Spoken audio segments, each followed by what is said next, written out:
Hi, everyone. I'm George Gianrikas, one of Canaccord Genuity's sustainability analysts. Thank you for joining day 2 of our 45th annual growth conference. Very pleased to have with us today Michael Murray, CEO of Kopin, a local company, a provider of optical display solutions. So, Michael, please go ahead.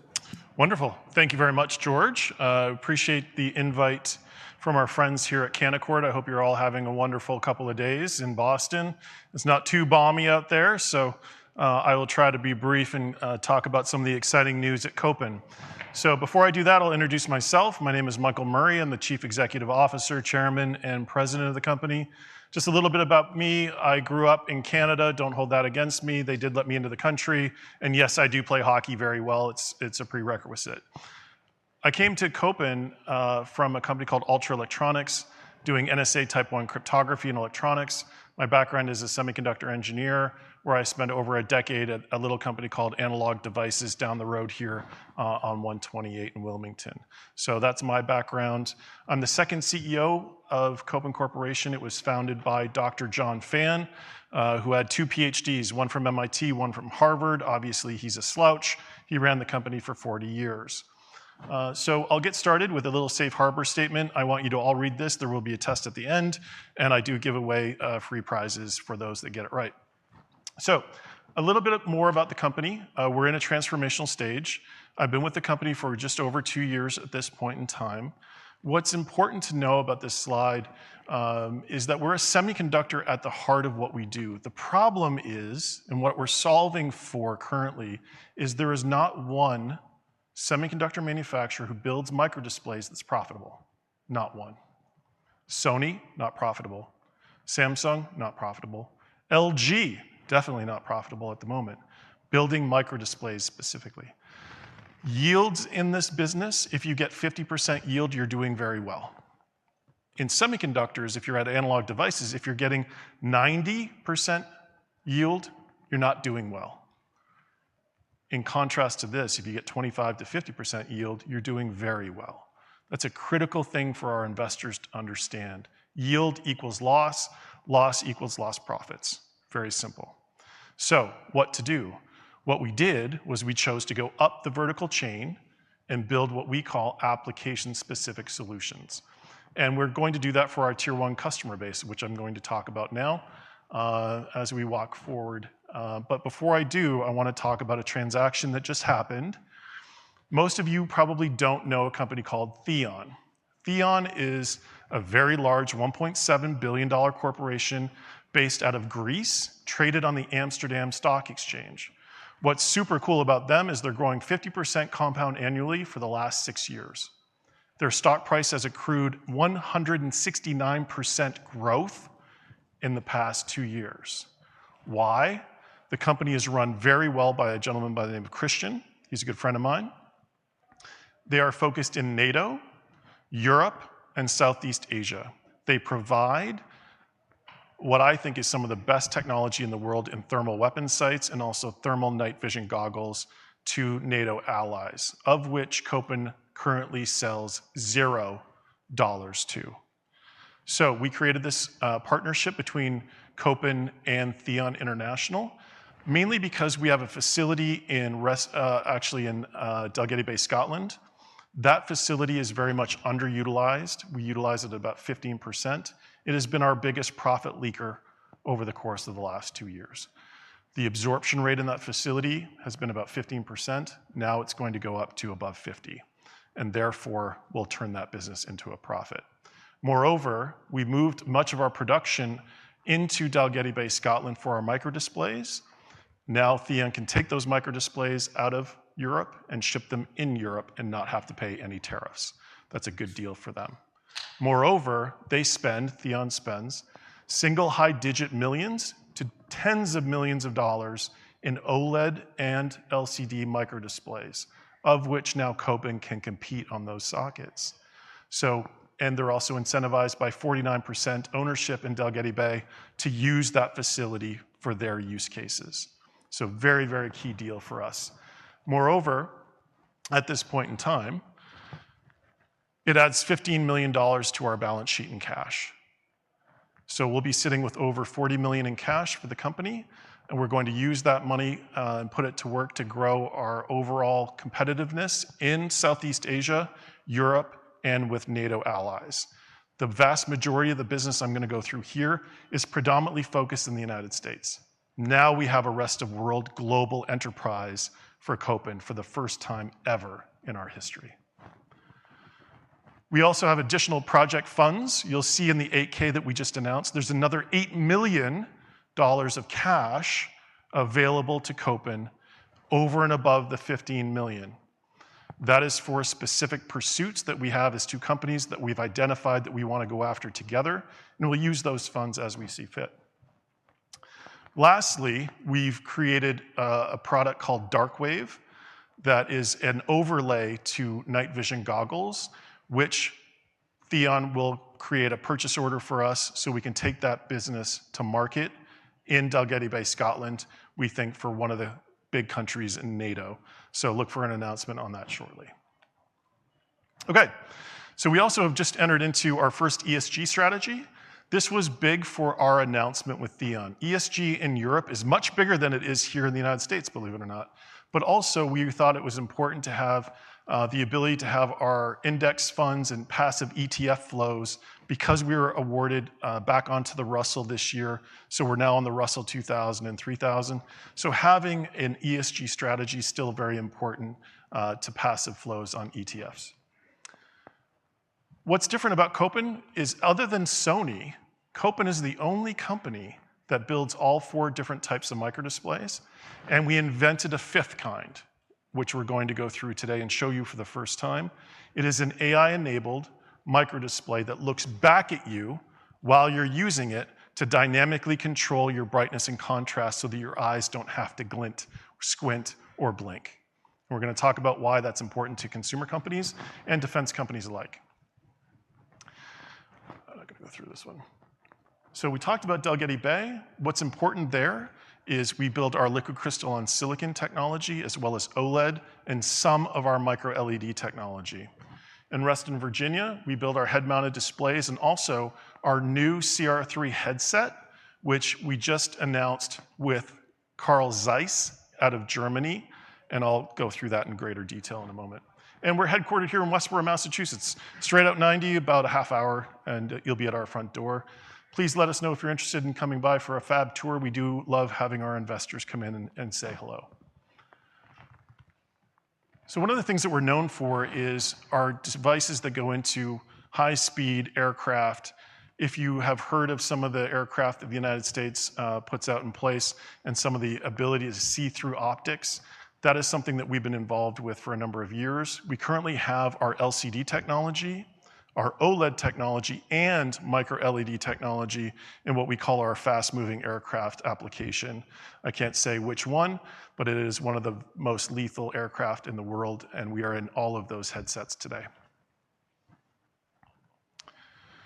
You'll notice from our previous slides, this slide has grown quite a lot.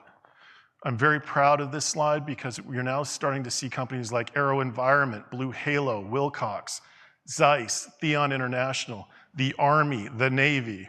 When I started with Kopin 2 years ago, this slide was about half its size. And these are top-tier defense companies and top-tier medical and consumer companies. So very proud of the progress that we're making here with our top customers. And again, we're focused on improving technology performance, and we are the digital overlay on the real analog world, meaning we see through things and provide the ability for symbology and any sort of augmented reality that you might want in really mission-critical systems. Okay, so this is our 5th type of microdisplay. If you want to hit play there, I'm not sure if I can. There we go. This is what we demonstrated for the first time at AWE in Las Vegas, or pardon me, in California. This is the microdisplay, what we call neural display.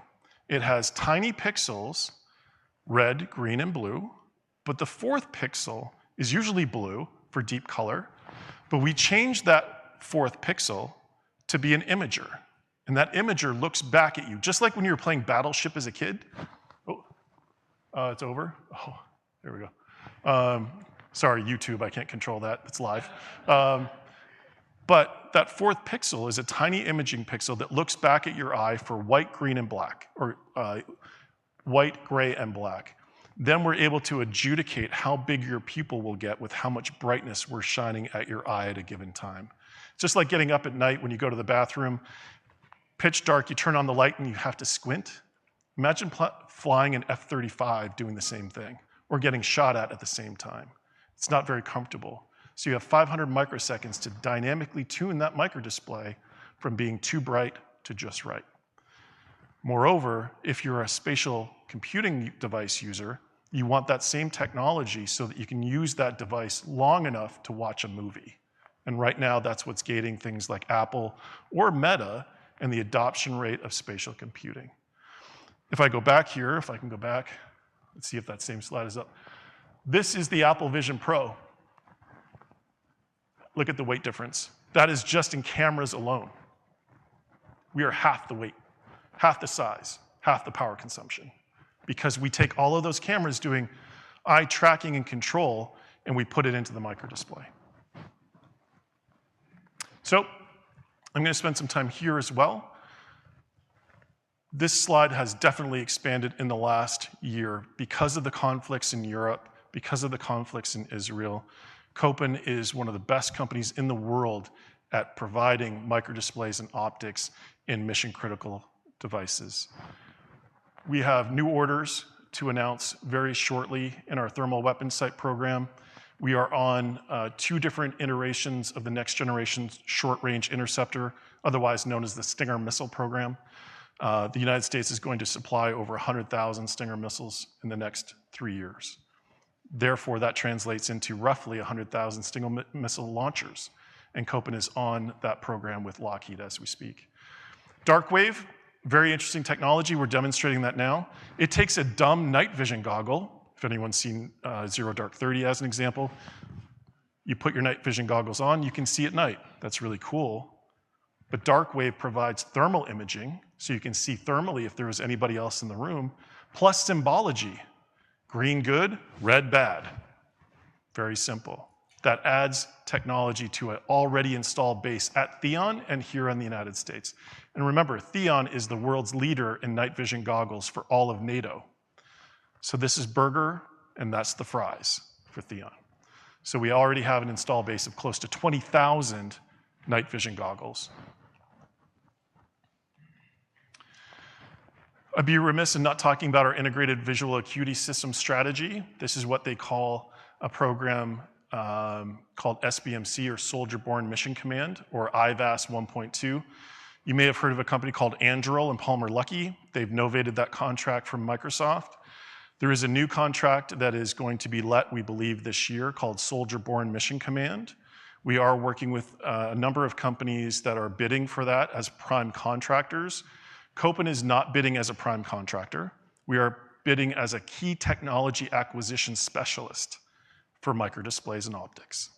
If Kopin were to win the microdisplay in Soldier Borne Mission Command, that would be in upwards of $500 to $750 million of revenue to Kopin over the course of 10 years. And I'll say that again, $500 to $750 million of revenue starting in 2027 for Kopin.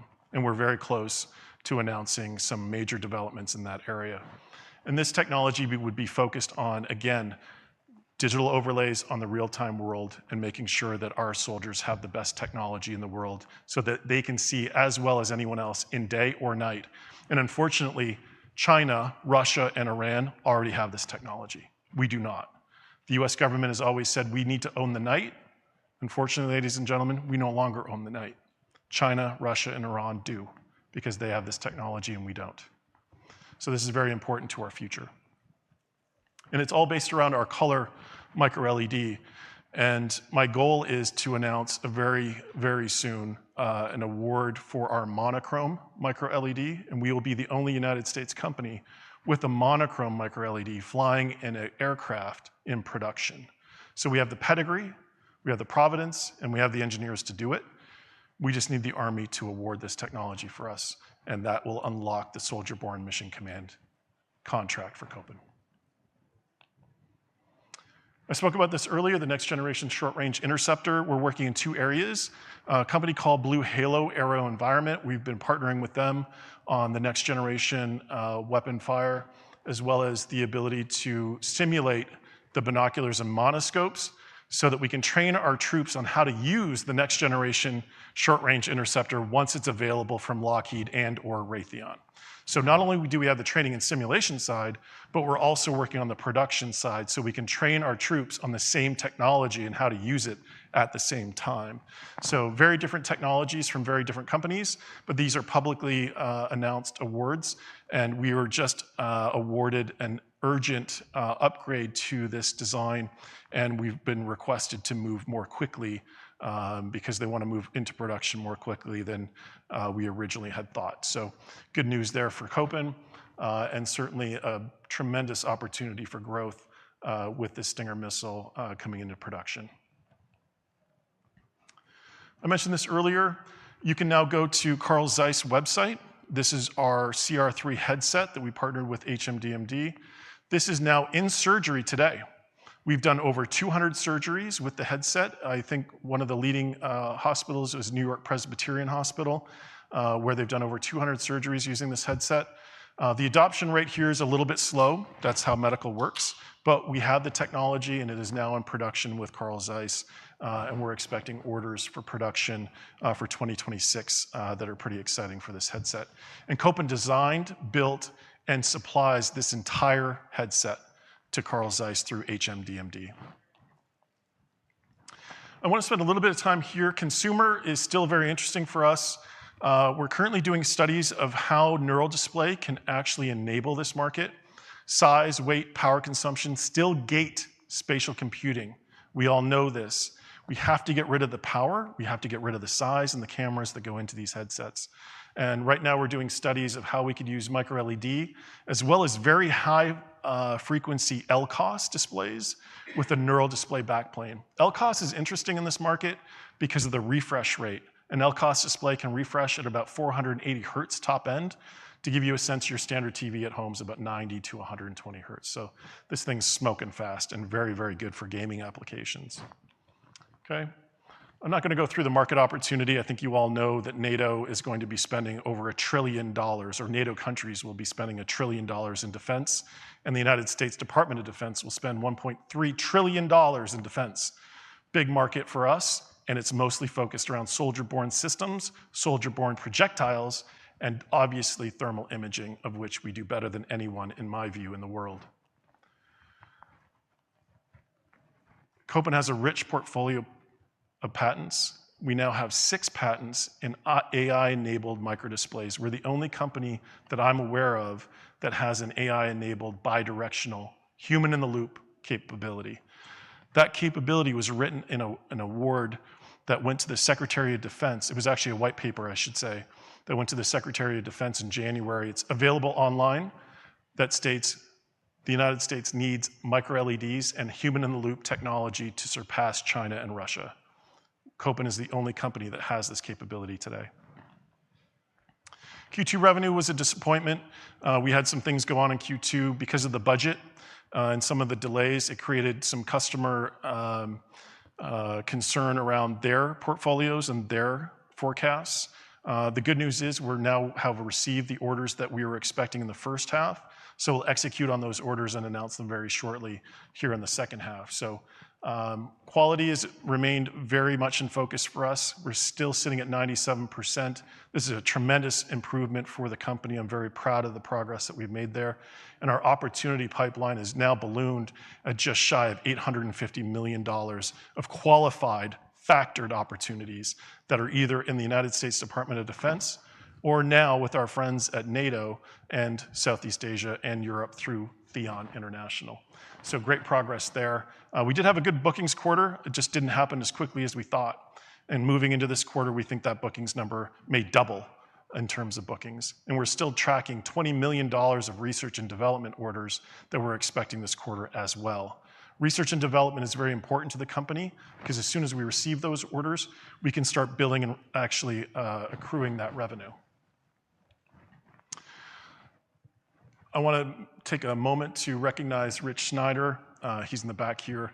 He's been our CFO for 26 years. He is retiring.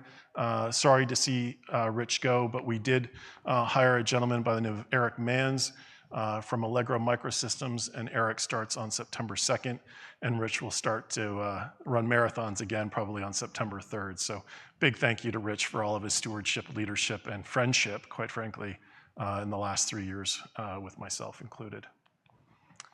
All right, that's the investment highlights. I can take a few questions if that's okay. Of course. Thank you, Michael. That was great.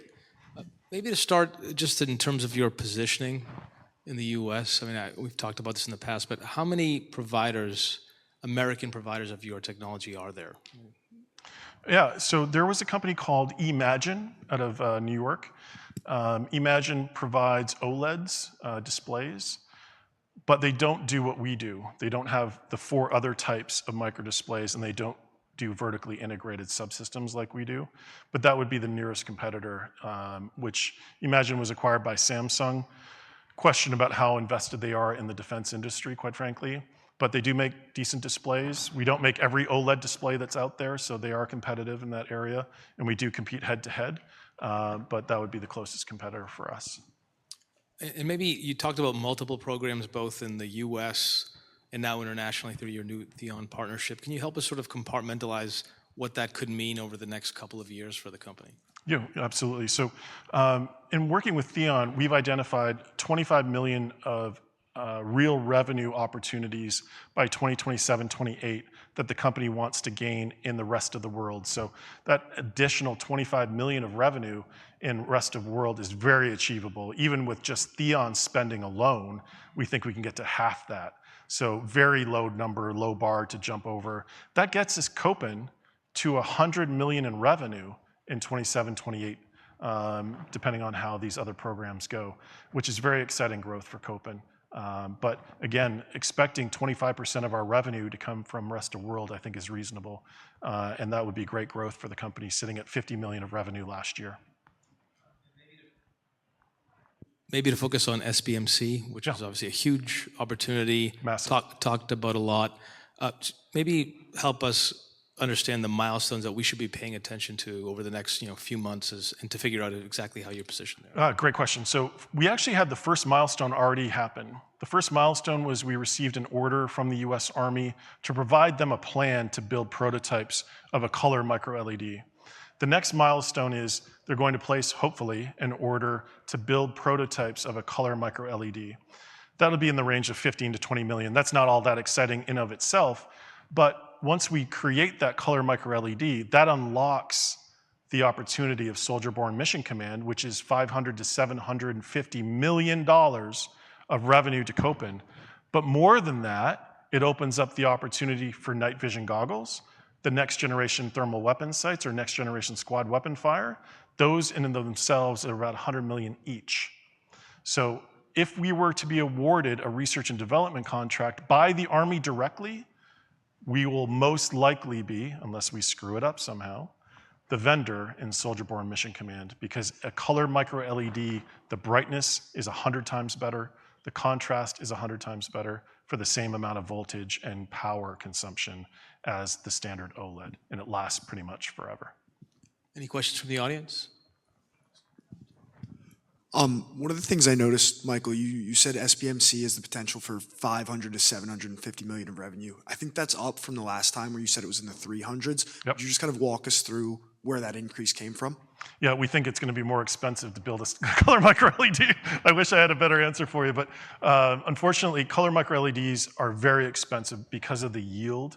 And our studies are showing that our cost structure on a color micro LED is actually higher than what we thought it was going to be.